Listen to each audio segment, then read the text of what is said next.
Hey guys, today we're going to be talking about graphs like the one you see before you, having multiple lines or multiple linear equations graphed on them. Now I know that seems crazy, like oh my gosh, we've just been dealing with one linear equation, now we're throwing another one in, how complex is this stuff going to get? Well don't worry, we're not going to get too crazy with this, but what we're going to be talking about specifically is how these two lines relate to each other and how their slopes compare. Now, let's take a look at these lines. How would you describe these two lines? Well, if you were thinking of the word parallel, you'd be on the right track for where our lesson is going today. Now, let's remember, what does parallel mean? You've probably heard this word before a couple of times in your math classes, maybe even some non-math classes, but parallel means lines that don't ever intersect, meaning lines that just go straight on forever, never cross. You notice how there's like this gap between them, right? No matter what, as far as you look at this line, there's always going to be that gap. And you see me try to move the screen and then accidentally write on it there. Embarrassing, I know. But, I mean, we can keep moving and moving this graph, and we always have this same gap. These lines never intersect. Plain and simple. That's what parallel is. These two lines are parallel. Now, there's one other kind of unique type of pair of lines outside of parallel lines. That other type is this here. These two intersect, but not only do they intersect in what we call kind of a perfect way. These lines are called perpendicular. So you may be thinking, what does perpendicular mean? This is probably another word you've heard at some point, but it comes up a lot less often.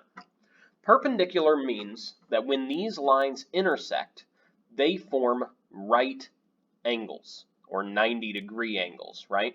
That's kind of what we call our perfect angles, like a corner. So this is the other kind of special way that lines intersect, is in a perpendicular manner. So lines can either be parallel, meaning they never intersect. They can be perpendicular, meaning they intersect perfectly, forming 90-degree angles. Or sometimes they're like these. They intersect, they do some stuff, but they're not that special. Or maybe they might be like this. Take a look at those. Those intersect, but not in any particularly fascinating way, right? These are the ones we really care about. Parallel and perpendicular. So let's talk about the slopes of parallel and perpendicular lines, which is really kind of the objective of our lesson today. So what we're going to do is we're going to look and try to find the slope of each of these. Well, let's look at this first one. We've said to find the slope of a line on a graph, we want to find 2 points, and it looks like those are 2 good points for us to use. Let's figure out the rise over run for this.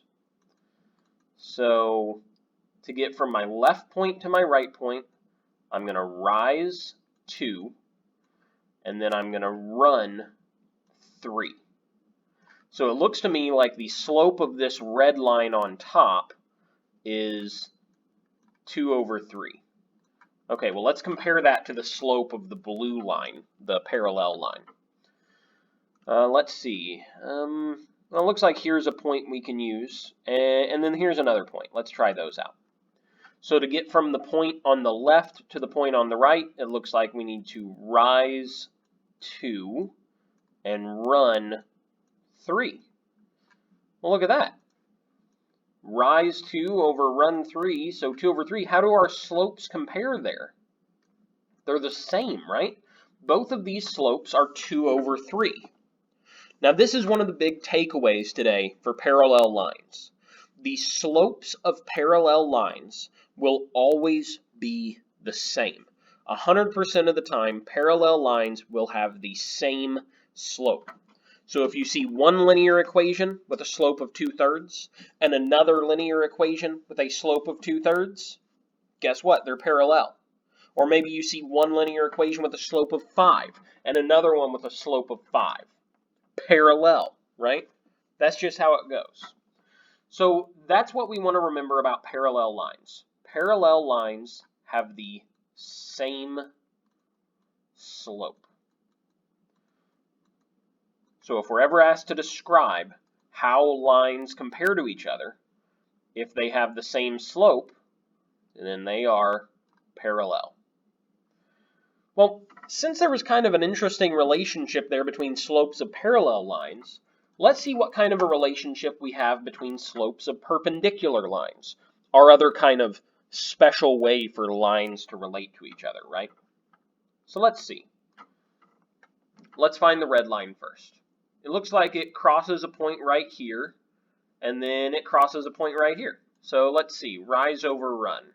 So to get from the left to the right, I'm going to rise 2, and then I'm going to run 3.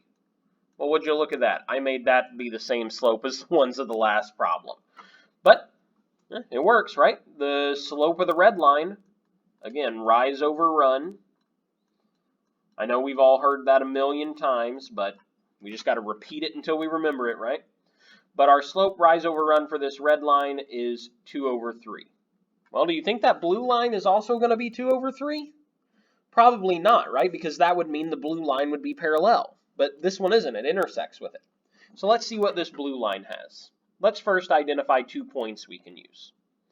So it looks like it crosses through this point right here, and then it crosses through this point right here.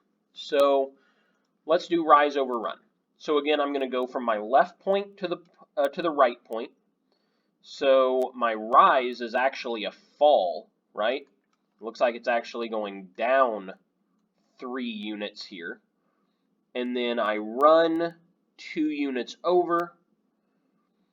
So -3 and 2. So my rise for this blue line is -3, and my run is 2. Okay, so let's think about these slopes for a minute. We have a slope of the red line that is 2/3. We have a slope of the blue line that is -3/2. How do you think those compare to each other? Well, we notice that they use the same numbers, right? Both have a 2 and a 3, but they're on different sides of the fraction, right? It's almost like we flipped that fraction. What else is different about them? One's positive and one's negative, right?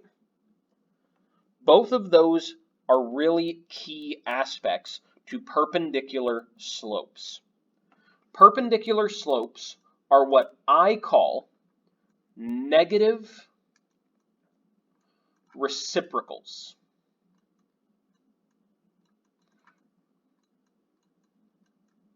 Let me get this written out in here real quick. Okay, there we go. Negative reciprocals.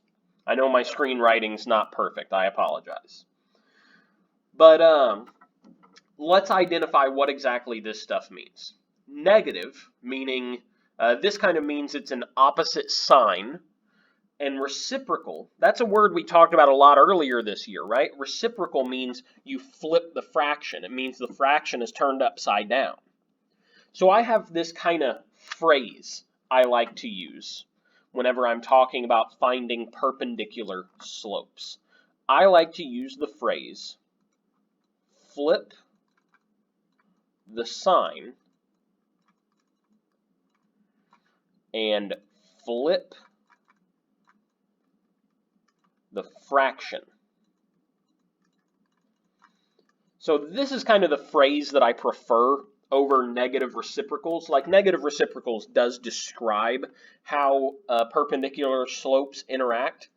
But in this case, kind of our instructions of what to do, how to figure out what a perpendicular slope would be, is we can flip the sign, meaning if one slope is positive, the other slope is going to be negative.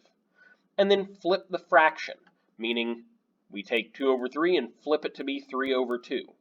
That's how we find perpendicular slopes.